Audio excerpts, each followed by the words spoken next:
Good morning. I just want to see if I'm in the right group.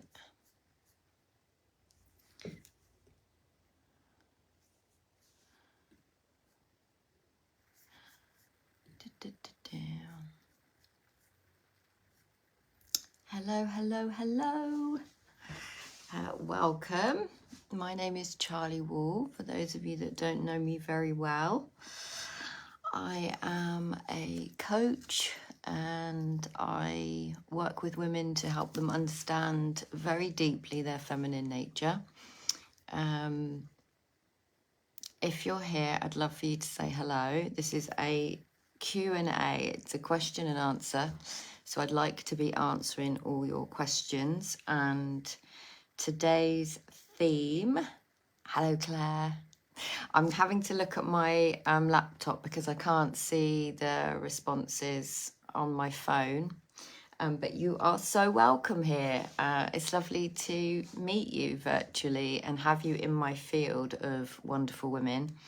So yeah, as I was saying, my name is Charli Wall. I work with women very deeply to help them understand their feminine nature and really, really embody like their truth and who they are. And that takes great courage, and it takes a woman going to her edge into the unknown. And I just want to say to all of you new amazing women and all of you OGs, it's such a privilege. It's such a privilege to watch this field come alive with feminine energy. And hello, Carrie Ann. It's just such an honor to witness this happening in this beautiful Facebook community. Hello, Debbie. So I did a poll a couple of days ago, and there was loads of answers. Loads of votes, which is incredible to have as many votes as I did. The last time I counted, there was 92, 96. So we got 96 votes on the poll, which is amazing. The top one was boundaries, depletion, and relationships. So this is what this is about. This is a Q&A. I've had loads of women ask me if there's going to be a replay. There's always going to be a replay of anything that I do. This live will stay in this group for 30 days. And when it's deleted, which is what Facebook does these days, which is a little bit annoying, I will download this and upload this, which is what I did with my previous one. And then I'll put these in the guides. This will also go on my Facebook, on my podcast and my YouTube channel. So the YouTube channel is Wild Awakening Retreats. My podcast is called Courage, Dear Heart.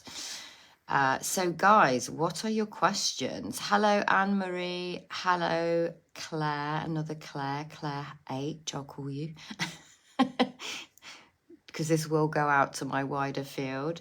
But I would love for you to ask me any questions on boundaries, depletion, relationships, particularly through the lens of the feminine. And if you're new to my field, let me know that you're new and let me know where you are in the world. I know a lot of you already. Some of you who are here are known to me, are in my circle or in my other sort of wider programs.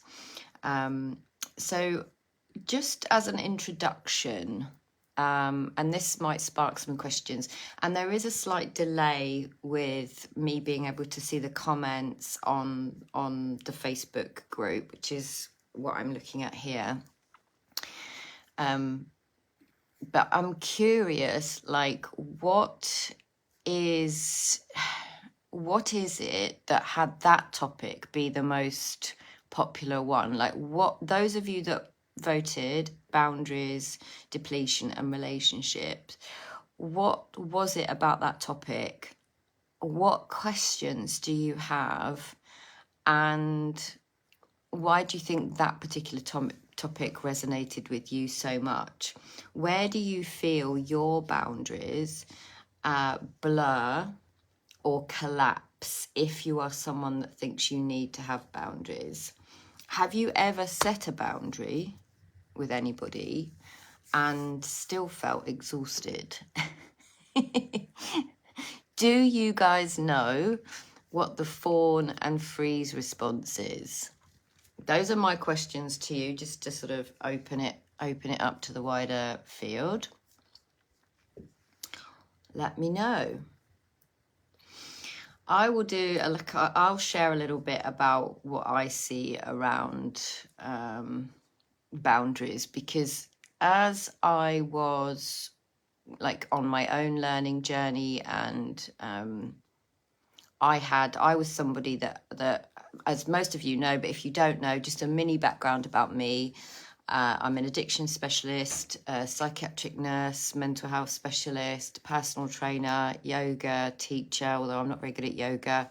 I'm not one of those bendy Wendy's. I am someone who's just an ordinary woman, postmenopausal, who just likes movement, but struggled with chronic anxiety, chronic post-traumatic stress disorder, various addiction issues. I don't really like to use that word, but like overeating, over consuming, over drinking, over smoking, overspending.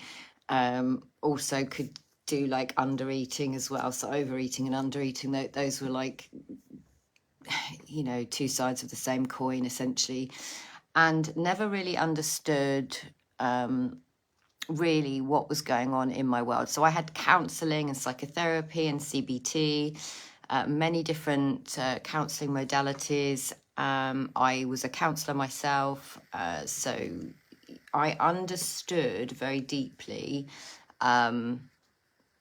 I thought I understood very deeply about mental health. What nobody ever taught me, and so like, just to a little sidebar, I was counselling, I was coaching, I was personal training, I was, you know, doing all these things, and I was doing it from the energy of, I need to fix myself, I need to get better, I need something outside of myself to help me feel more at ease. I was sick and tired of feeling sick and tired.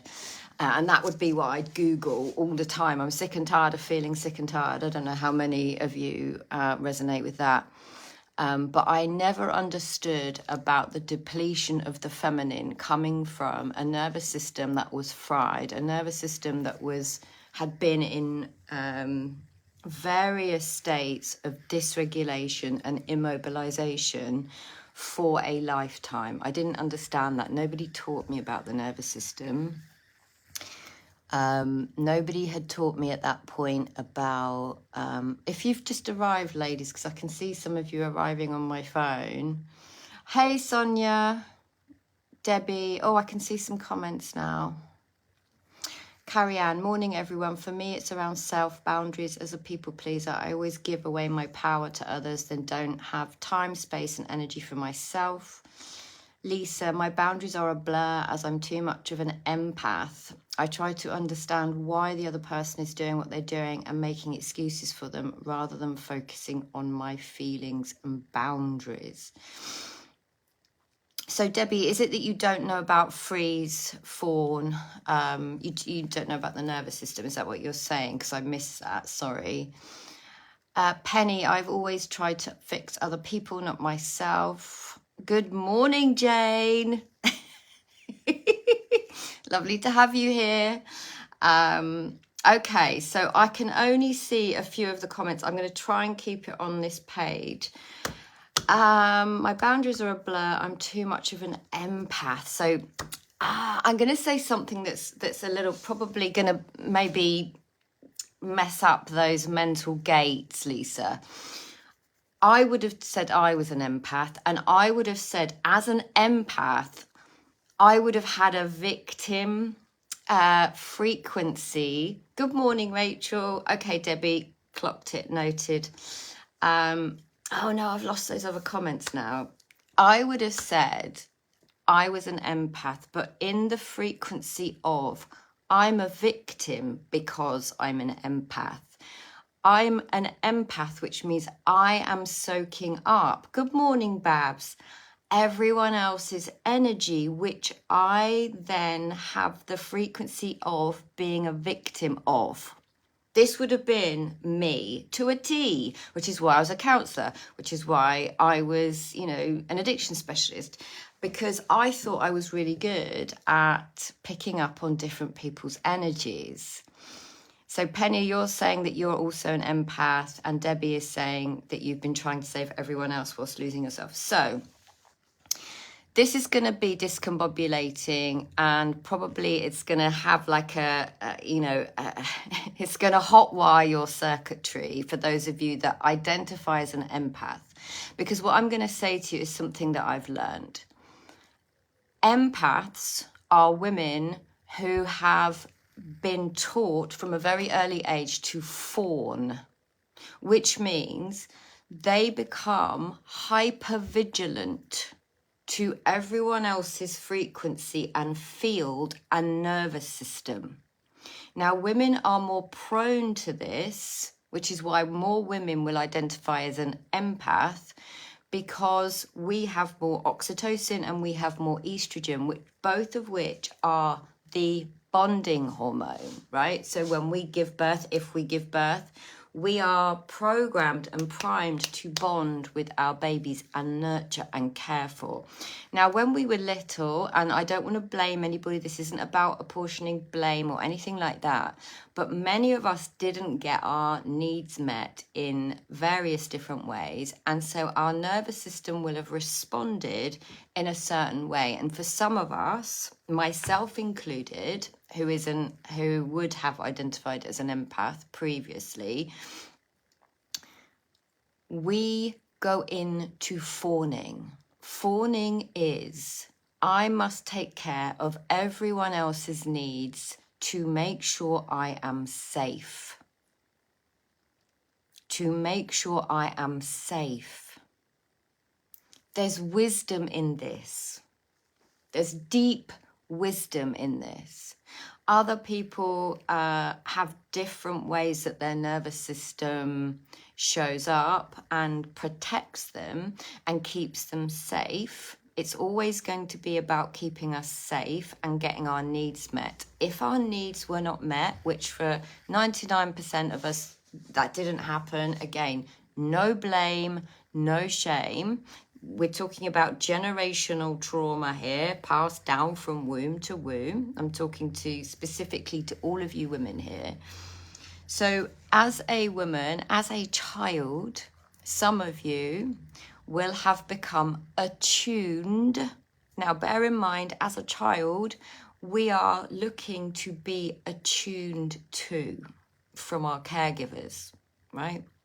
If that doesn't happen, we instinctively and intuitively learn to attune to everyone's needs around us so that our needs are met. So if you're okay, then I'm okay.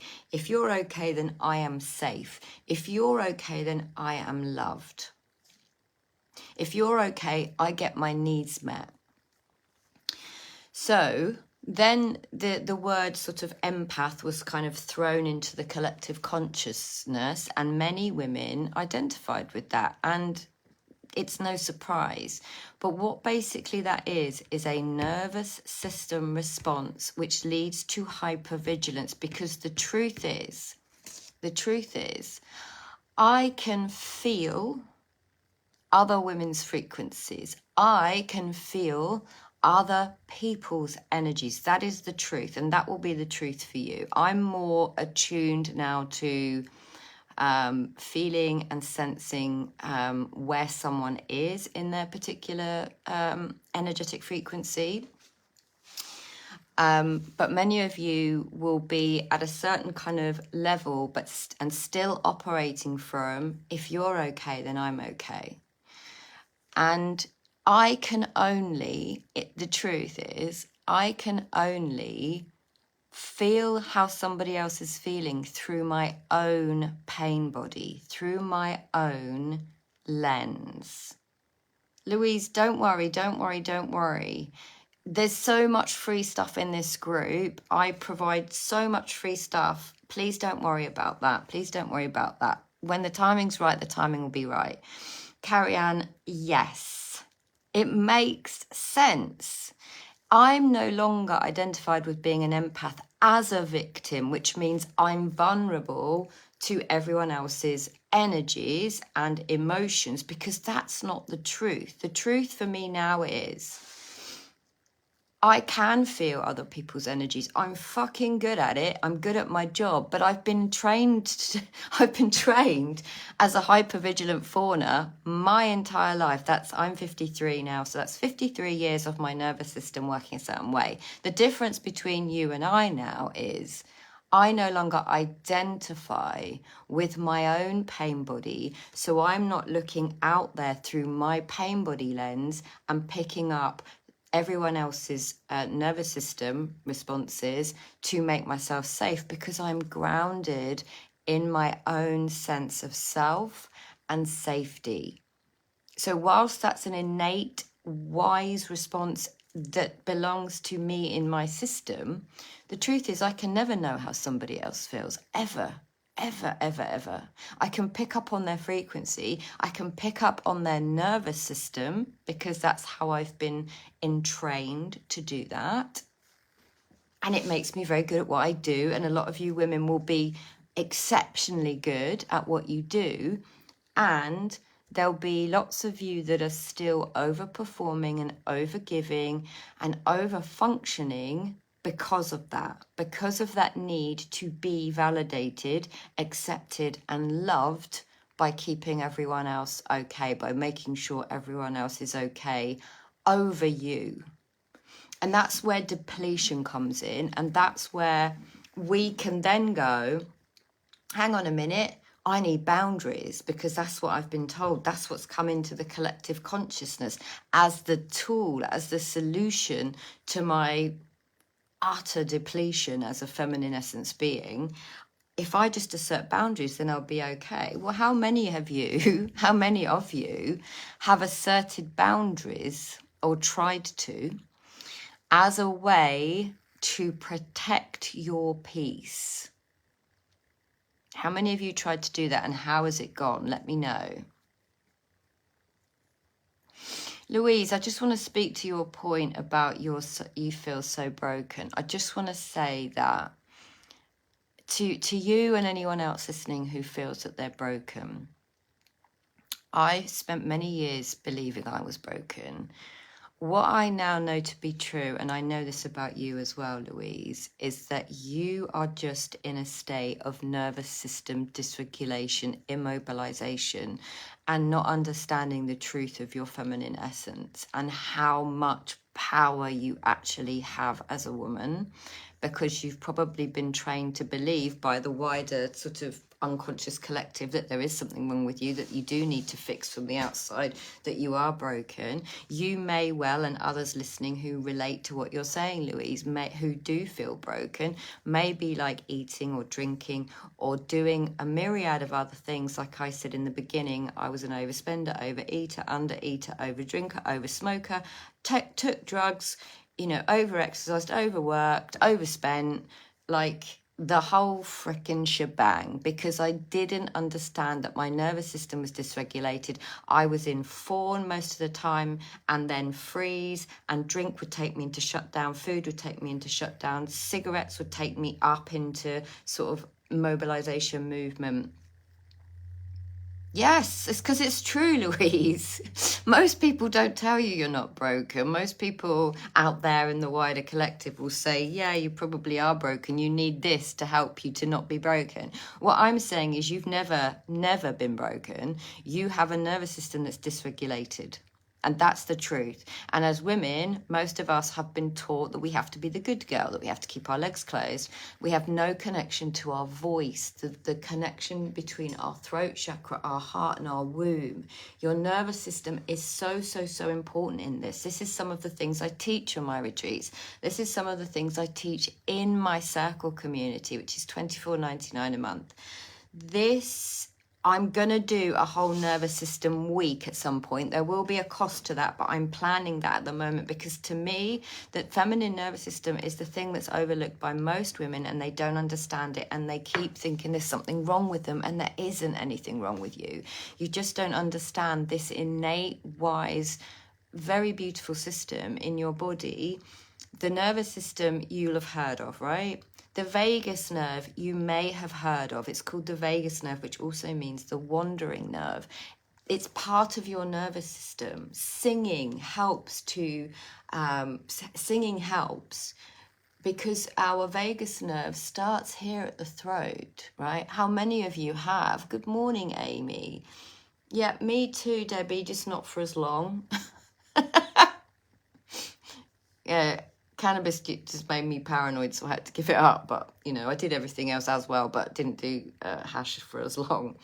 But how many of you got a tight jaw? You know, Amy was in Crete, right? And if you listen to the Crete testimonials, over half of those women said that they softened. Guess why they softened? Because they were in a community of women. Their jaw softened. The vagus nerve starts here, comes down through the heart into our solar plexus, into our womb space, and down into your pelvic bowl, finishing at your cervix. That's the connection of the vagus nerve at your cervix. So we close down, we armor our heart, we're on kind of high alert, dysregulated, we're fawning, we're trying to take care of everyone else. Our needs, our yin, our feminine yin is not honored. What is honored is, right, you guys answer this and please keep asking me questions. How many of you, if you say to a woman, how are you? How many of you hear the word busy? Yeah, singing's amazing. Good, Luke. See, Louise, there's wisdom. See, that's how I know you're not broken, right? There's my evidence because you sing intuitively. This, throat, heart, womb, cervix. Lots of people will have issues with sex. I don't know if I should be talking about that, but I'm going to. So many women are closed. So many women have physical symptoms. Their body starts talking to them before anything else does. They might be overbleeding, underbleeding, have arthritis, have pain, have fibromyalgia, have thyroid issues. I don't sing, I dance, that, you know, like, but we'll all have like our own very intuitive and wise ways. But for me, for a long time, and well, that's, Louise, I hope that you won't feel ashamed here because I don't know who's making you feel ashamed, but also shame's an interesting one because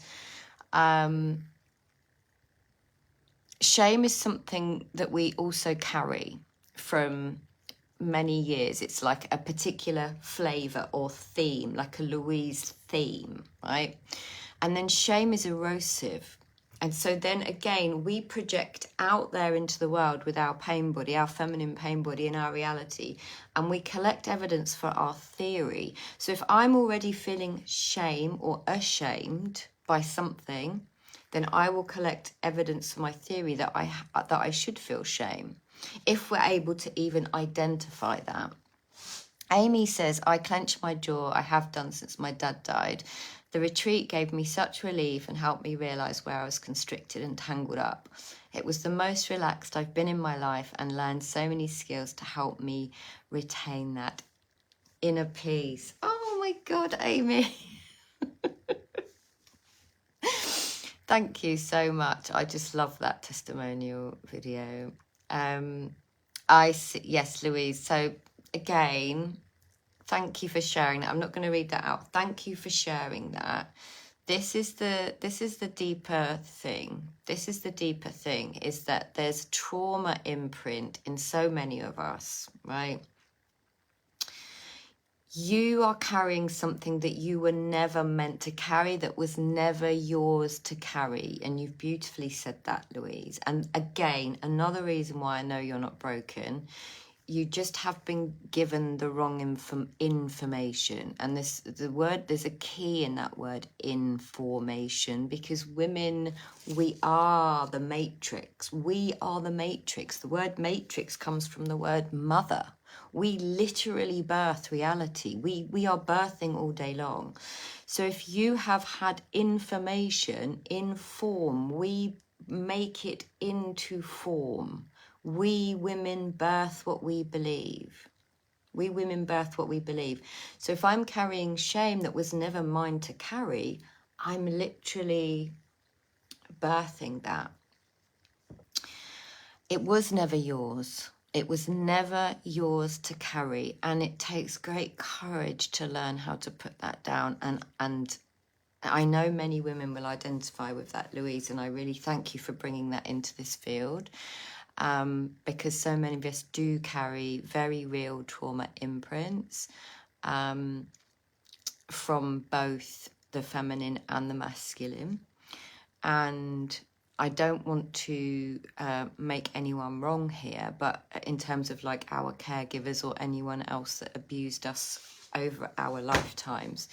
But I also know that as a woman myself with trauma imprints and inherited trauma imprints, I have done a lot of work to ground myself. And this was the point of this, wanting to do this live Q&A, was to help you to understand that outside of pain body, outside of story, outside of identification with certain ways of being, i.e. I am broken, there's something wrong with me. Outside of all of that, the truth of you, the truth is the truth when everything else is stripped away. And when everything else is stripped away, pain body, trauma imprints, ancestral trauma, stories, themes, being in our mental gates and not in our bodies, we start to understand and learn that the feminine body, the feminine woman in physical form, she has to go down and into the body, right? To come from a place of literal embodiment. And that's a word you would have heard bandied about, another word that's been thrown into the collective consciousness. Embodiment literally means that it is in your body. That truth and that knowing lives in your body, and it lives in my body. It now lives in my body. So I no longer need to have boundaries because I'm not operating from, I need to do this to get that. It's a transaction. I need to put a boundary in because I'm not able to energetically, in my frequency, emanate my truth because I'm still operating from, I'm vulnerable to other people.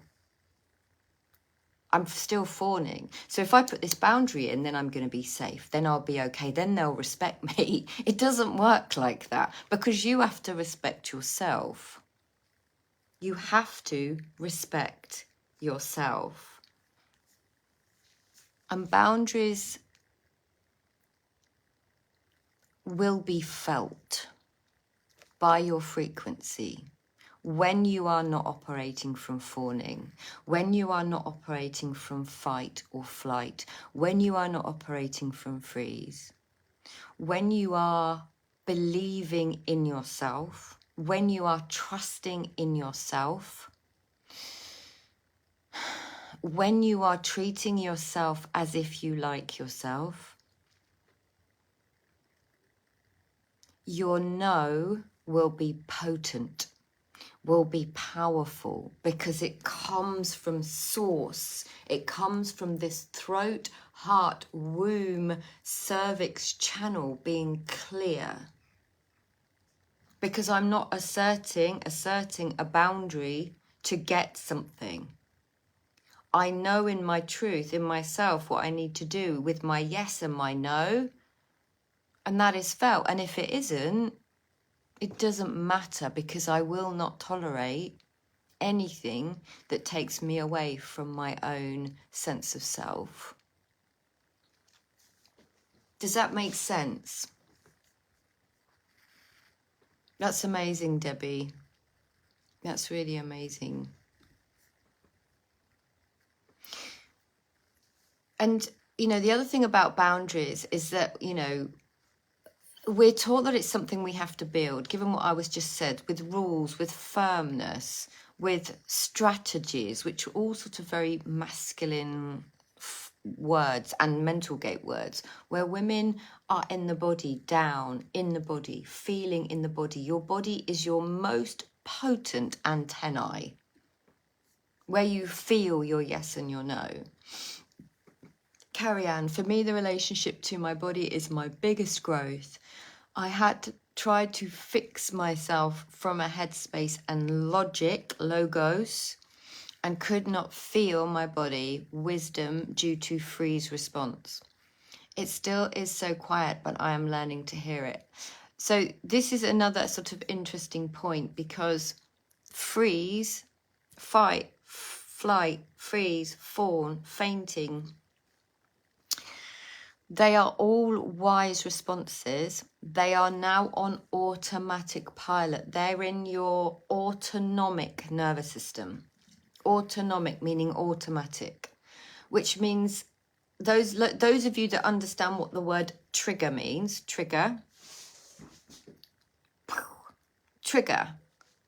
How would you describe it? You'll all have your own version of what that means. To me, it's a time machine.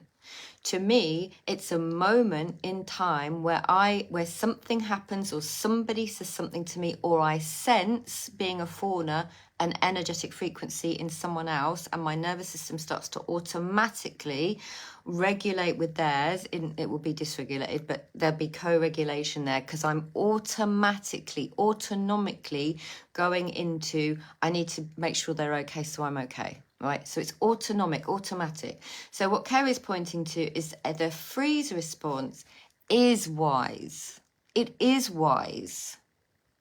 Yes, Penny, yes, absolutely. Absolutely. I'll tell you a little story about that in a second.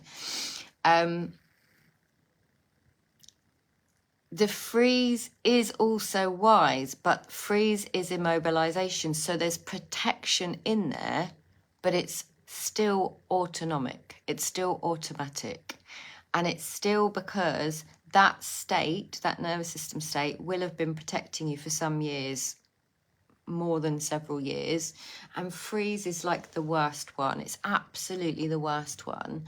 And without information, education, understanding of the feminine nervous system, we will automatically and intuitively, but from our current lens, try and get ourselves out of freeze. Now, the way we do that is to either go up into fight, flight, or down into shutdown, which is why alcohol takes you down, coffee takes you up, cigarettes will take you up, drugs will take you up or down depending on what drugs you might like. Scrolling will take me down. Watching the TV, binge watching the TV will take me down and into shutdown. Slagging myself off tends to take me down into shutdown. Each of these nervous systems also have a language associated with it, which is what I'm going to be talking about when I do it'll probably be like a week-long type nervous system thing that I'm creating at the moment. But yeah, each nervous system has a language associated with it as well. So you can start to understand, oh, this is the language of freeze, or this is the language of shutdown. This is the language of fight. This is the language of flight. And you'll also start to feel where that lives in your body. It's a really, really beautiful thing, but it takes so much time because it's in the autonomic nervous system. We're unaware of it. Carrie Ann, you're in the circle. I'd really encourage you to go and watch the video that I've called in the portal, My Learning from My Holiday. I think you'll find that super, super useful. I'll maybe go into that in a little bit. So can you black out instead of fainting? I don't know what blackout means for you, Penny, but what I would say to you is one of the things, it's a blackout is disassociation. My understanding is disassociation, right? Because when people hear the word blackout, is it that you fall asleep, or is it that you lose any connection to self and you're operating from automatic pilot? Because some of us will drink and black out, and some of us, and this is my experience, so one of the things that I used to do was to pick my face, like literally pick my face, pick my skin, make myself bleed. My face would be covered in scars, blood, scabs. Now, I used to, and this is what I call disassociation, but it's also blackout because I had no awareness. So occasionally, and again, this skin picking was a nervous system response, was a response that would get me out of my head and into some sort of protective mechanism. The trouble is I would then slag myself off, but that the cycle would have been, I would have had an extreme stressor in my life. Yeah, so let's see if this story resonates with you, Penny. Yeah, Louise, yes. So there is wisdom in disassociation, but listen, see if this resonates. So I would have picked my face. Now, how that would have manifested is that I would have had an extreme stressor, and my life was very, very, very difficult for many, many years. Those of you that know my story, I looked after my dad for many, many years. He was disabled. It was very, very difficult and traumatic. That's it in a nutshell. And I would find myself in the mirror covered in blood. I would have had no memory or awareness of how I'd have walked up, my mirror was upstairs, how I'd have walked upstairs to my mirror and started picking my face. Not only did I pick, I would get a pair of tweezers and dig holes in my face. So I would suddenly come round covered in blood, holding the tweezers, and I wouldn't know how I'd got there or what had happened. And of course, after that, when I suddenly came round, so I would call that a blackout. Is that like the kind of thing that you're talking about, Penny? What would then happen is that I'd see myself covered in blood, and I'd be so ashamed and so pissed off and so frustrated and hate myself because I thought I was ugly anyway. And I would just like, how am I going to face the world with this face covered in scabs? So there was this experience of disassociation. There was the behavior that I was completely unaware of and sort of in a blackout, in a disassociation. And then there would be the shame and the story and the language of criticism, really harsh criticism. And that went on in various different ways over many, many different years in my life. Kelly, oh my God, this is me. I do this to my face and it is a dissociation and totally is a blackout. Yes, it is worse when I have a stressor. So that is why I believe, and I don't do that anymore. Yeah, I think that's very similar. Yes, Penny, it's quite similar, the disassociation. What I see about that is that at some point in my early years, and you'll all have, again, your own version of this, at some point in your early years, like I would have picked my face or something, squeezed a spot or something, and there would have been some kind of release. So some of you, I never did this personally, but some of you will have self-harmed in the sort of traditional sense of the self-cutting, the cutting.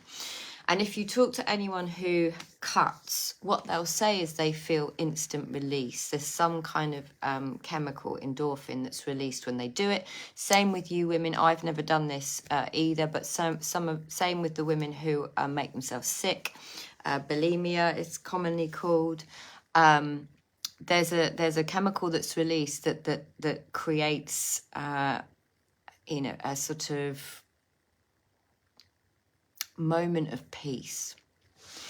So the brain remembers that. There would have been something when I picked my face that had me in a moment of like momentary peace, some sort of relief, and my brain remembered that. So because my brain remembered that, every time I had a stressor, my brain would tell me, give me the thought to do the behavior. And so over many years, this became so automatic that I wouldn't even know. I'd be in such a state of stress and freeze that I wouldn't know how I'd got up the stairs and even done, or how even long I'd been there. How do you stop?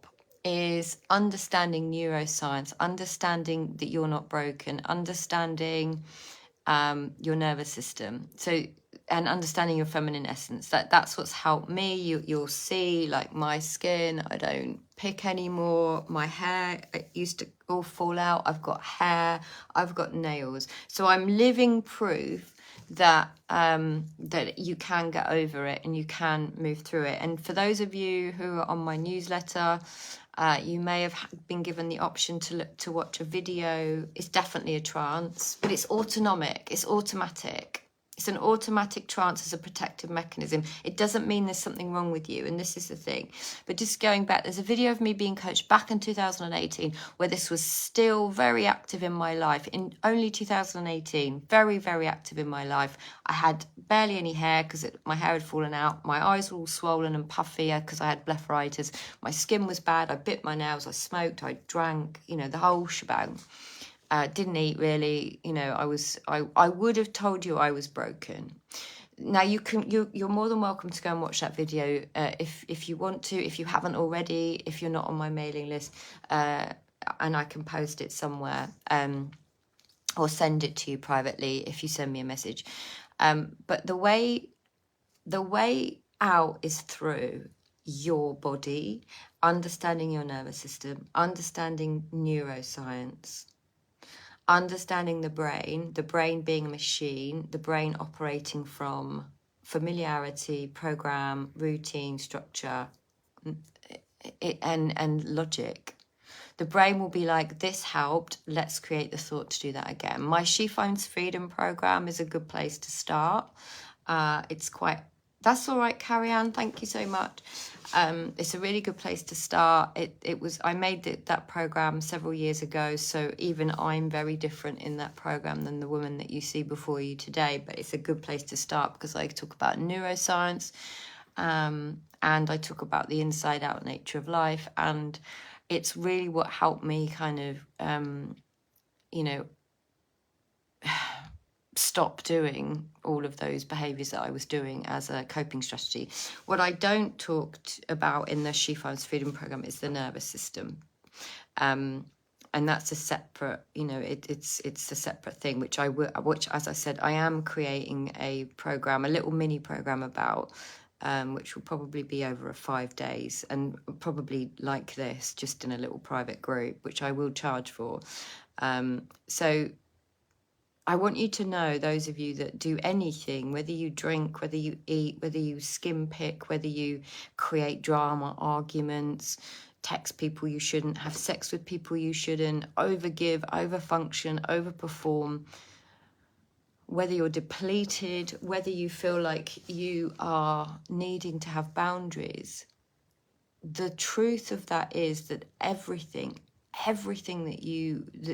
that looks true for you will be as a result of dysregulation, nervous system dysregulation, and a non-understanding about the feminine nervous system and your essence, the truth of you and your feminine energy and your power, your Shakti energy. your ability to birth, the alchemical third thing. You birth what you believe. And when you know this, what would you like to see, Kelly? When you know this, you then know that you don't have to control anything to get your needs met.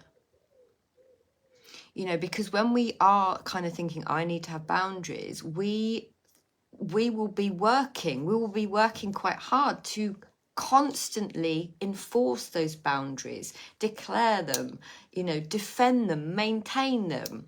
And that's fucking hard work. And that's not what this life is about. It's not about women working hard, which is the opposite of our nature in our yin, right? The deeper thing isn't that we need more control. The deeper thing is that all of those pieces of needing boundaries comes from our fragmented self. You know, all the parts of us that have split off and they've become fragmented. And healing means to make whole, to bring all of you in and parent yourself. All of the parts of you, including all of the parts of you that don't yet trust yourself, that aren't yet grounded in your truth. When our energy is scattered, and this is so common for the feminine, our energy is scattered, so we're doing all the things, collecting all the books, all the podcasts, taking in more information, washing up and cooking and cleaning and sorting the clothes out and taking care of the children and taking care of the parents and taking care of the animals and trying to hold down a job. Like, we are scattered, we are depleted, we are dysregulated, and of course we're like tense and we don't sleep and we can't have sex, and you know, the repercussions of not understanding this are absolutely huge and vast and exhausting. Oh, okay, brilliant. I'll send it to you, Kelly. The video of me being coached. Yeah. So you're not on my mailing list. That's okay. I'll send it to you. Let me write. Remind me if I forget. Please remind me. It's a video of me being coached back in. Hey, Heidi. I'm here. Yes, if I forget, please remind me, Kelly, to send me a message. Although I will remember you probably because your surname is the same as my brother's best friend. So, yeah, that's the truth, is that, you know, when we're exhausted, when our energy is scattered, when we're depleted, when we're dysregulated, when we're stuck in automatic trauma responses, our boundaries become part of the performance. And that's when the fawn and freeze, you know, that's when all that comes in.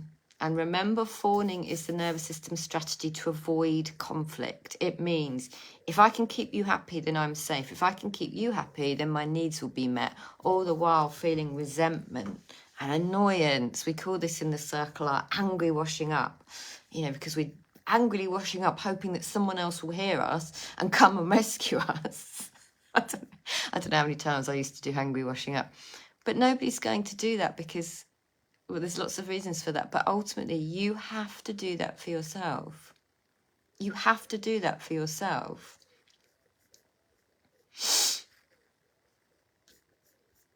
So, are there any other questions? You're not on my mailing list. That's all right. I will send it to you. I hope I remember. Why are men so afraid of women who set boundaries? Cool, Natalie. Why are men so this is a tough one to answer because, as I said, this is probably going to discombobulate you a little bit again. If you are asserting boundaries, it means you're still trying to maintain some level of control.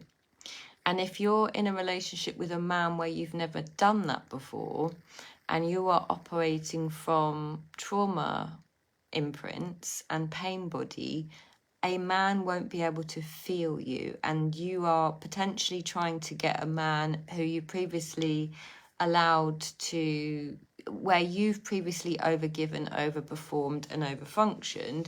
If you are now trying to assert, and it's even that word like assert, it's like not coming from truth, it's coming from performance again. So for a man to respond to you, you need to be feelable, which means you need to unarmor your heart and speak your truth with vulnerability and power, not armored guard, resentment, chaos, venom. And if you're choosing to be inside of a frame given by a masculine man who has proven himself to be chaotic and swampy, it's not the right place to be in your truth. It's not the right frame for you.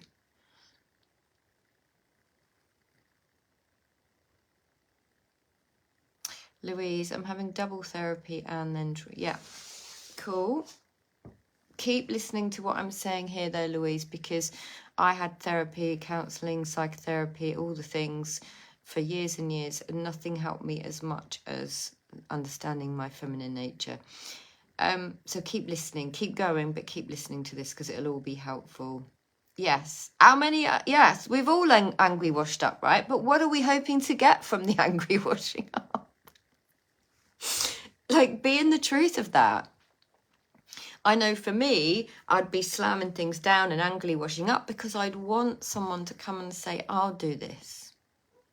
But from years and years and years of overgiving, I learned that nobody else can do it as well as me. So it was part of my controlling, part of my anxiety to control everything in my field. It became part of my identification and part of my victim story.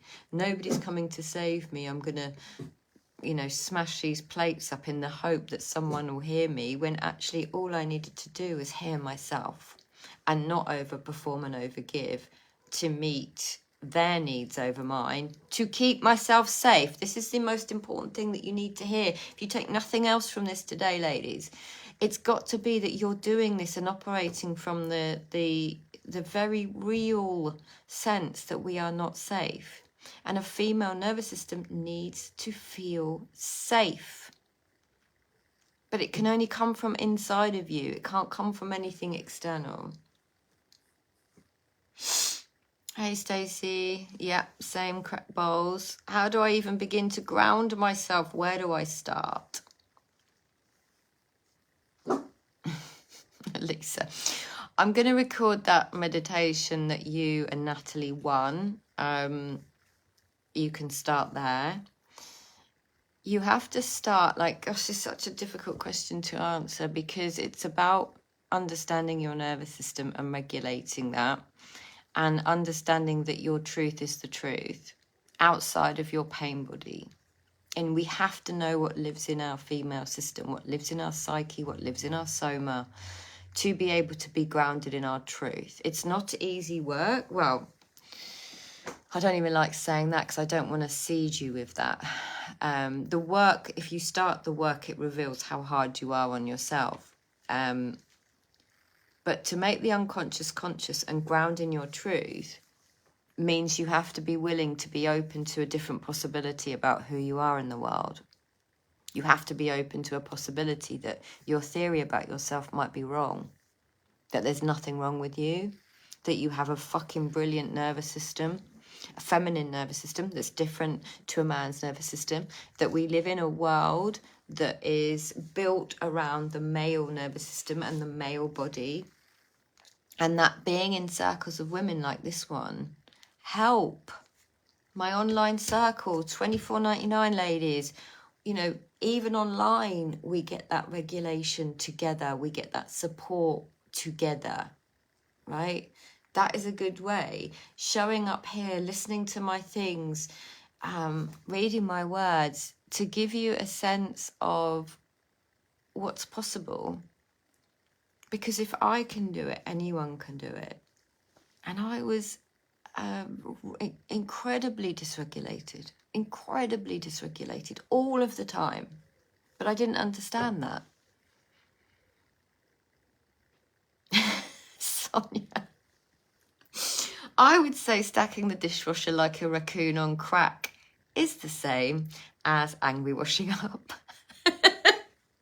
And so is my partner, husband, lover, whomever can't pack the dishwasher properly in the same way as me. These are all, there'll all be little ways that this little control freakery, which is anxiety, which is the need to make everything okay so I'm okay, there'll be little ways this shows up where it looks like it's coming from the other person not doing it right. But it's actually us. You did, Penny. You're funny, Sonia. I've actually seen women doing that in real time. I don't have a dishwasher, so I just stick with the angry washing up.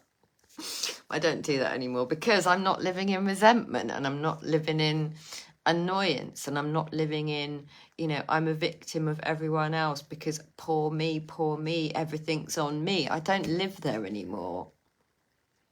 And what a fucking relief that is, honestly. I can't tell you what a relief that is. And if you do look at that video of me being coached in 2018, I want you to feel the frequency of my voice in 2018. Then I want you to feel the frequency of my voice, the narrator of the video, because I created that video 2 or 3 years ago. And then compare that to the voice, the frequency of me now, and see and feel the change in me now, me in 2018, and the me narrating the video. You will feel a difference because as I've got more grounded in myself, my frequency has changed. It's completely changed. Women who've known me for a long time, who've sort of followed me through my work, have been with me from my boot camp days to now, have seen that difference. And you can see that difference if you watch the video.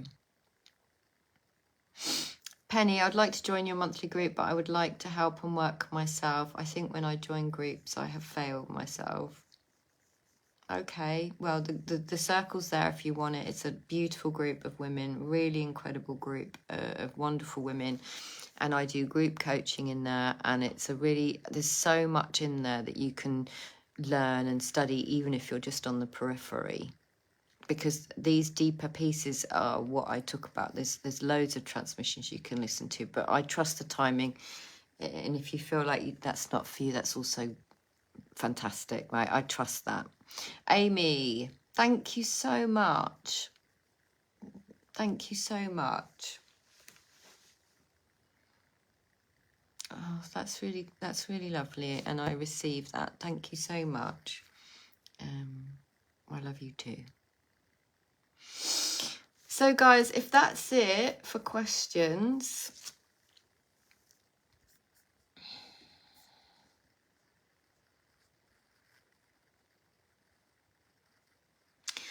I just want to...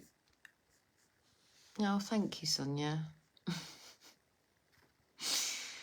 I love what I do, ladies. I'm passionate about what I do, and that probably comes through.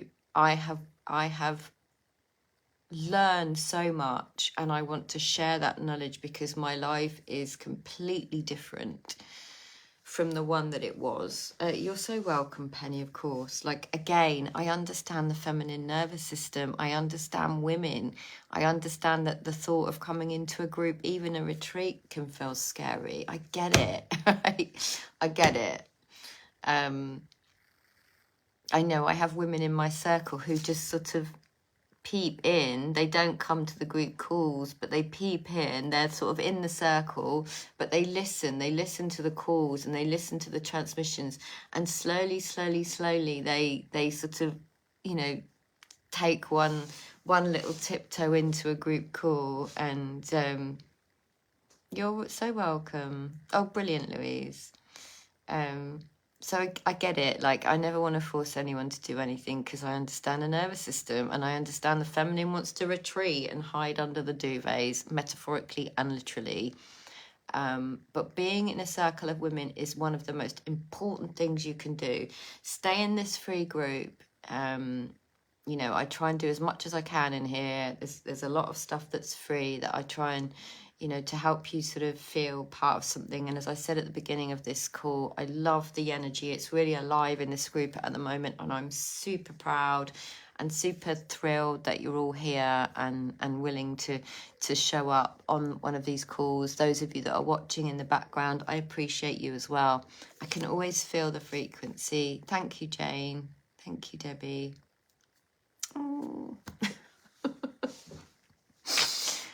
I receive, and that's another thing women really struggle to receive. Anything, compliments, you know, anything. And that's the work that I do with my women. So you're all lovely. I've appreciated the questions. Thank you so much for helping this go in the way that it was meant to go. And this will stay on this group, and I'll upload it to my YouTube and my podcast. And maybe I'll come and do one next month. But I am planning on doing a whole nervous system week at some point. There will be a cost for that. But, you know, I do want to teach about the nervous system, because I just think it's such an important learning. Thank you, Babs. Thank you, Lisa. Oh, you're so welcome. Thank you, Penny. Lots and lots of love to you. Mwah. By the way, you're not broken, and have courage, dear heart.